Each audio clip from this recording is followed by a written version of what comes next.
We strongly urge the EPA to move forward with granting California's full waiver authority for vehicle emissions. As we have heard many times over the last 2 days, vehicle emissions make up the largest share of greenhouse gas emissions in the country, and medium and heavy-duty vehicles make up roughly a third of all vehicle emissions. Tailpipe emissions are also a leading source of harmful co-pollutants, such as nitrogen oxides and particulate matter, that contribute to lung and heart diseases, which impact hundreds of thousands of Americans every year. We must address vehicle emissions as expeditiously as possible because we know that we have the technology to do so through rapid deployment of electric vehicles. And today, on the heels of a Supreme Court decision that will hamstring the EPA's ability to reduce emissions from the power sector, it's all the more evident that vehicle emissions must be addressed on the fastest possible timeline. As we know, states have always been leaders in reducing emissions, and delaying California's ability to set more aggressive regulations will slow down progress on state and national emissions targets.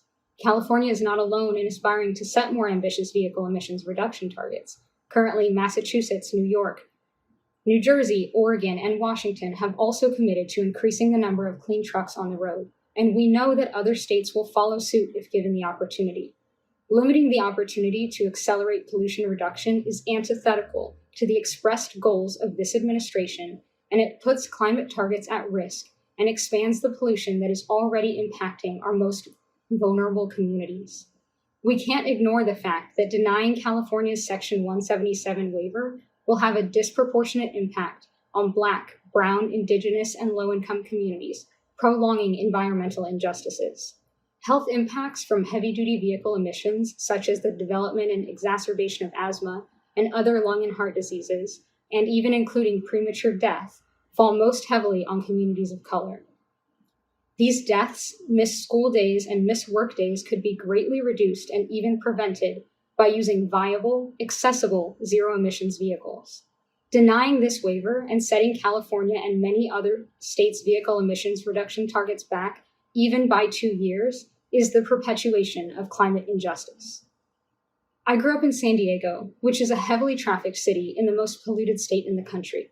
And to get to and from school every day for all of middle school and all of high school, my sister and I had to take an hour-long bus ride in each direction. Unsurprisingly, we both have asthma, and I've been lucky that my experience has been mild, but my sister cannot say the same. She would often have to miss school days due to asthma attacks. She had to stay home on poor air quality days, and she was hospitalized routinely for asthma as a child. I'll never forget how devastating it was to visit her at the hospital and see oxygen tubes in her nose and a machine helping her lungs to function so that she could stay alive.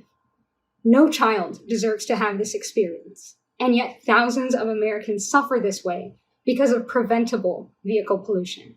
The stakes are just too high. Appeasing industry by denying California's Clean Air Act waiver over providing clean and breathable air for Americans should not be a hard choice.